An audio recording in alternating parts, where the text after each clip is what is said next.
Hello दोस्तों, एक बार फिर से आपका स्वागत है हमारे चैनल स्टेप टू ग्रो में। आज हम दोस्तों अपना लास्ट वीडियो कंटिन्यू करेंगे। लास्ट वीडियो में हमने आपको सिक्स सिग्मा का बेसिक स्टैटिस्टिक के बारे में बताया था, जिसमें हमने आपको मेजरमेंट ऑफ सेंट्रल टेंडेंसी बताया था। मेजरमेंट ऑफ सेंट्रल टेंडेंसी में हमने कवर किया था मीन, मीडियन, मोड, जो कि हेल्प करता है हमें अपने डेटा का सेंटर पॉइंट आइडेंटिफाई करने के लिए। एंड दोस्तों, लास्ट वीडियो में मैंने आपको बताया था कि हम ये क्यों करते हैं, इसका इम्पोर्टेंस क्या है कैलकुलेट करने के लिए। सो अगर आपको मीन, मीडियन, मोड में कोई प्रॉब्लम है तो प्लीज़ हमारा पुराना वीडियो देखिए। अगर आपको कुछ क्वेरी या कंसर्न है तो प्लीज़ कमेंट करिए, I will answer this question. तो दोस्तों, अब हमने जैसे कि हमने लास्ट वीडियो में आपको बताया कि हमने measurement of central tendency calculate कर लिया है। एंड हमें पता है कि हमारे डेटा सेट में मीन क्या है, मीडियन क्या है, मोड क्या है। अब हमें अपना फर्दर स्टडी एनालिसिस आगे करनी है, स्टडी करनी है। तो हमको क्या करना होगा? So now we have to calculate measurement of dispersion. So हमें मेजरमेंट ऑफ डिस्पर्जन कैलकुलेट करना होगा। तो दोस्तों, what is dispersion and why study dispersion? So why we study dispersion? Because जो हमने मेजरमेंट ऑफ सेंट्रल टेंडेंसी से हमने mean, median, mode calculate किया था, उससे हमें अपने डेटा सेंटर पॉइंट मिल गया, एक एवरेज मिला, but it only locate the centre of the data. वो केवल आपका डेटा का सेंटर बताएगा। It will not tell you anything about the spread of the data. तो आपके डेटा में कितना स्प्रेड है from the centre point, it will not tell you. तो उसके लिए आपको डिस्पर्जन कैलकुलेट करना पड़ेगा। दोस्तों, what is dispersion?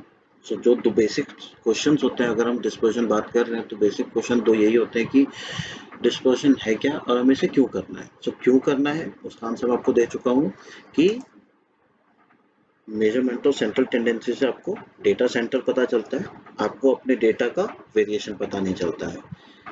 So dispersion होता क्या है? Dispersion is also known as spread और वेरिएशन। सो इसको मेजर कैसे करते हैं?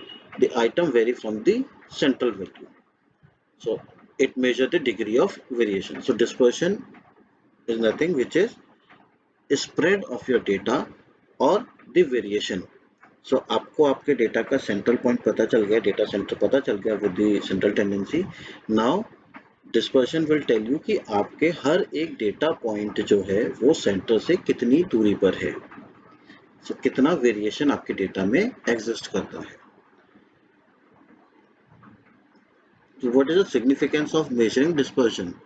So significance is it helps to determine the reliability of an average, to facilitate comparison, to facilitate control, to facilitate the use of other statistical measure. तो दोस्तों, dispersion के मदद से ही आप ये जजमेंट भी कर सकते हैं कि आपको एवरेज कंसिडर करना है या मीन कंसिडर करना है अपना डेटा सेंटर, वो आपको यहाँ से पता चल सकता है। दूसरा, आपको कंपैरिजन करने में हेल्प करता है, ये डेटा कंट्रोल करने में हेल्प करता है। सो इसके और भी बहुत से फायदे हैं। So property of a good measure of dispersion. So good measure of dispersion की प्रॉपर्टीज क्या क्या होती है दोस्तों? Simple to understand and easy to calculate होता है, विजी डिफाइंड होता है, बेस्ड ऑन ऑल आइटम्स होता है, it amenable to algebraic treatments, sampling stability, not unduly affected by the extreme items. So not unduly affected by the extreme item means कि अगर आपके data में कोई आउटलायर है तो आउटलायर मीन्स कि एक एक्सट्रीम वैल्यू, बहुत जैसे मैंने आपको बताया था वेरिएशन के लिए सेंट्रल टेंडेंसी वाले वीडियो में, अगर आपका डेटा पॉइंट 1 to लेके 10 है एंड उसमें एक वैल्यू सडनली 100 आ जाती है, तो आपका मैक्सिमम डेटा पॉइंट 1 to 10 के बीच में है और एक वैल्यू सडनली 50 या 100 आ जाती है, which is extreme from 10 to 50 और 10 to 100, बहुत डिफरेंस है उसमें। सो वो जो एक्सट्रीम डिफरेंस है that is known as variation, outliers, sorry. So हमने अब इतना समझ लिया डिस्पर्शन है क्या, क्यों करना है। So how you will do it, अब कैसे करेंगे? So it is based on two items. So it is based on a selected item और ऑन ऑल आइटम। अगर आपका सेलेक्टेड आइटम्स है so then you can use range और interquartile range to calculate your dispersion.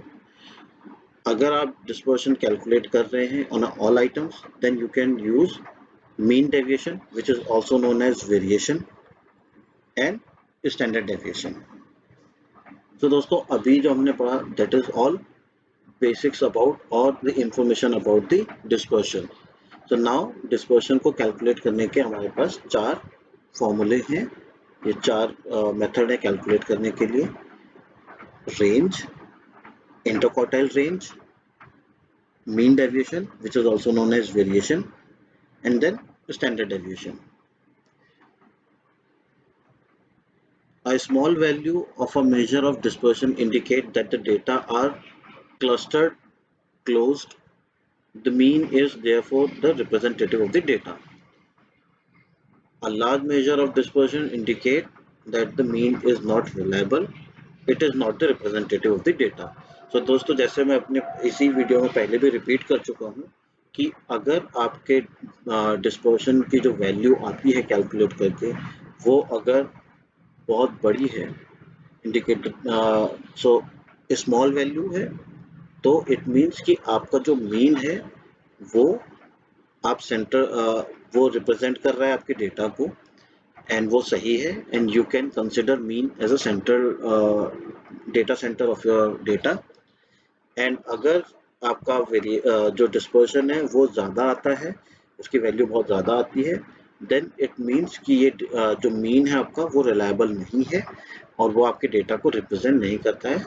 In that case you need to consider median as your data centre.